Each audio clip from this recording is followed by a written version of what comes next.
welcome back to the channel. Today I want to talk a little bit about something completely different in a way. This is, let me adjust my camera here a little bit. See, here we're getting raw and unedited again. There. Today I'm going to talk about a boxer, a female boxer named Christy Martin. I watched a documentary on Netflix called The Deal with the Devil. This isn't a murder or an unsolved case, but it's a lesson. So I wanted to talk about it because I feel that it's important. I know the name Christy Martin because I am was, and I guess currently still a big boxing fan. I am more into the old school boxing than any of the current boxing. In fact, I could probably name 3, maybe 4 current boxers. But when I was growing up in the mid 80s, I would say I really got into boxing, and the boxers of the 70s, Sugar Ray Leonard, Marvelous Hagler, Thomas Hitman Hearns. Of course, I was always a big Rocky Marciano fan to go back to the 50s. Julio Cesar Chavez, Ray Boom Boom Mancini, Jack Dempsey, Stanley Ketchel. I could go on and on and on. But Christy Martin was the first big female boxer. And she was like the equivalent of the female Mike Tyson. I remember her being called. So she was a good athlete. So this goes to victimology because she is going to be a victim in this. She went to West Virginia, a high school in West Virginia. She was an excellent athlete. Actually, she got a scholarship in basketball. And after she graduated and was in college, she entered a tough woman contest. Basically on a dare. People, egged her on, her friends, to do this. And she won it. And she got like $300. And that started her foray into professional boxing. So at the age of 21, she entered professional boxing. She had done the Tough Man contest 2 other times, I think, and she won all 3. So then she turned to professional boxing. And that was in 1989 at the age of 21. She got hooked up with a trainer of this gym. His name was Jim Martin. Christy's maiden name was Salter, so you can see where this is going. Jim Martin trained her. He was 22 years older, I think, 20-something years older than her. And they began a relationship. By 1996, Christy was fighting on the undercard of Mike Tyson on the Showtime Boxing Network. And she fought a girl named Deandra Gogarty. She's an Irish boxer, tough female Irish boxer, and it was a war. And she ended up winning. Christy won by a split decision, but that catapulted her into almost superstardom. She would go on the Letterman Show or Jay Leno and various other networks. And this whole time, Jim Martin is training her. Well, in 1991, she actually married the trainer. Okay, so not only did they have a relationship, they got married. He was very controlling, very possessive. And I want to throw this in there. Christy was a lesbian. So that throws a wrinkle into it, right? She's married to this guy, but yet she knows she's a lesbian, and she continues this mask. It's like everybody wears a mask, and it's who the real person is when that mask falls off. She would make, at press conferences, sexual references to these other boxers of how they were, manly looking or something. This whole time, she's being a hypocrite because she's a lesbian. But she was making money. At those press conferences, that's what you do, right? You see it today more than ever before. It seems like every press conference for a boxing match turns into a push and a shove and all this and that. And so she was doing that back then. So in 96, she has this great fight, and it propels her to this superstardom level. And she continued to win. I think she maybe lost once until 2003. And then shit got real. Okay, because then she fought Muhammad Ali's daughter.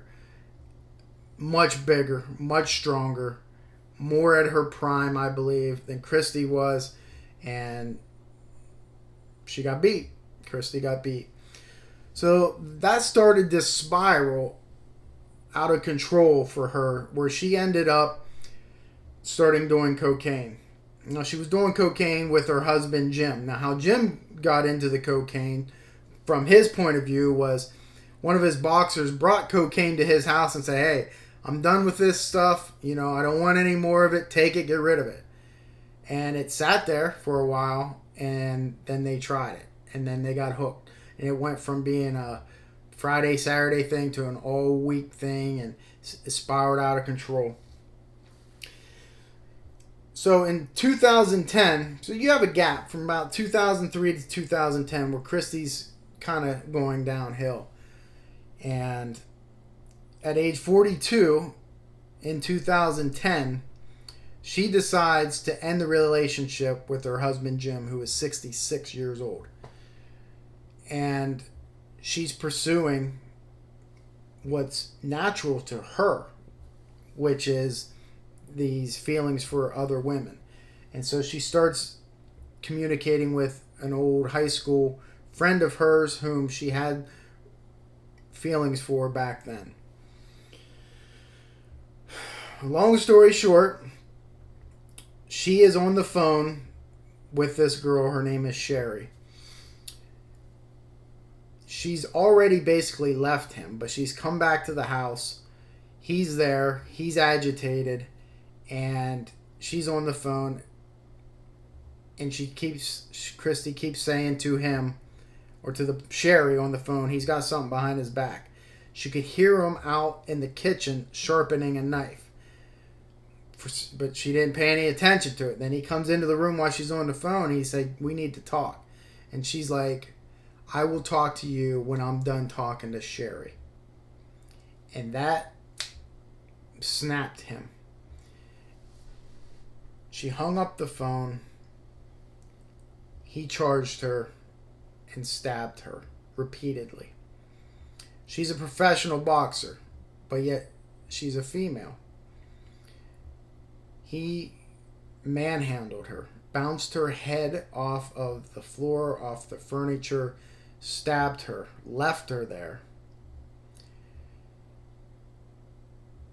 Instead of being docile, and she just let it all out. How much she hated him. This is all why she's laying there dying. And how he held her down, and she could never be herself, and he was a rotten, no good type of person. And he walked out, came back in with her own 9mm weapon, and shot her in the chest. He got in the shower to clean himself off while he left her there to die. She managed to struggle out into the street, flag down help. He went on the run. The knife had slipped. This is important because think about this in other murder cases. When somebody's stabbing somebody, all that blood gets on your hand and it easily slips and you cut yourself. And that's what happened to him. And I do believe that that's probably what saved her life. Because when that happened, he walked out of the room to attend to his wound. She managed to escape, like I had said. And she was taken to the hospital. She survived. He fled. They found him a couple days later. And I believe in a friend's shed where he was sleeping. He's arrested. They go to trial.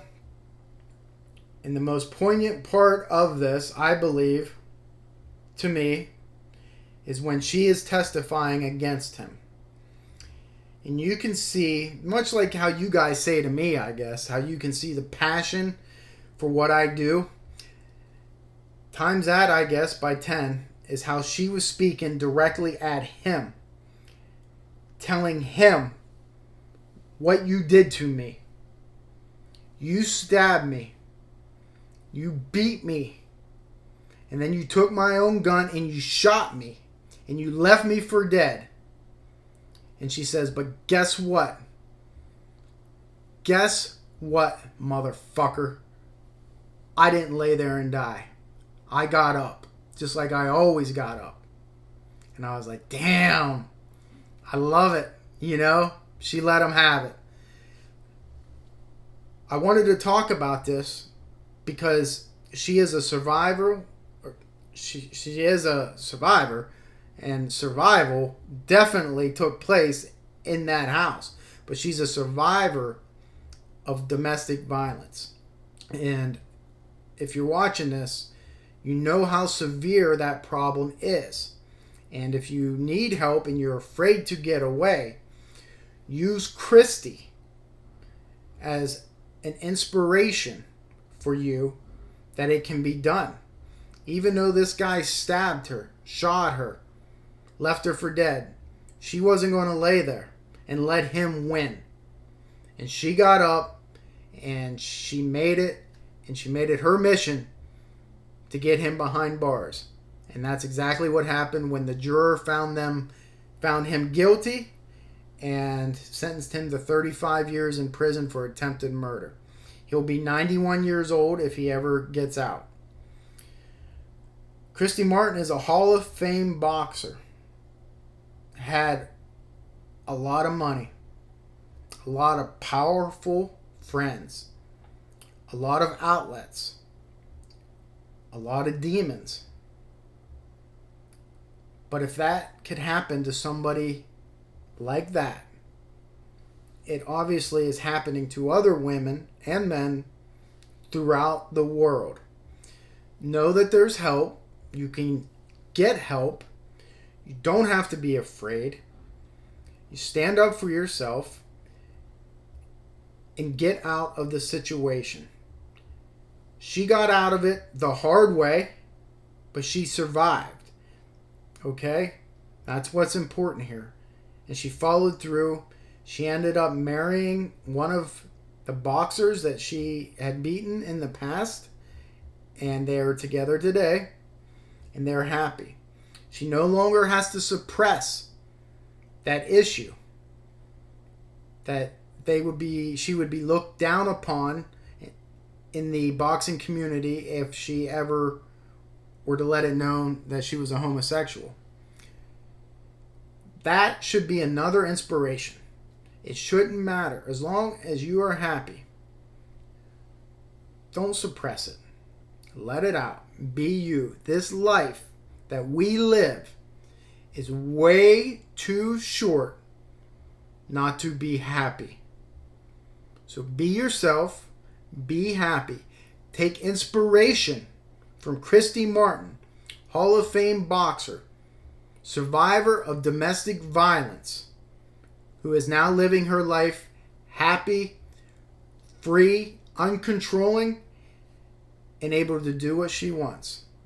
So I just thought that was important that my subscribers listen to and draw inspiration from. If you get a chance, please look up Christy Martin on Netflix. It's A Deal with the Devil. It's a good documentary, and it shows you the will to win. So check it out. This is a little short thing that I did, 15 minutes, but I thought it was important. I wanted to get it out there. Different little thing from what I'm used to doing, but hey, it's all about helping people. And if she inspires me, because she's such a winner, to inspire you, then that's what I'm going to do. So if it takes this video, that's it. All right. Hey, thanks once again, and hope you enjoyed the video. Go check out Christy Martin on Netflix. Main's out.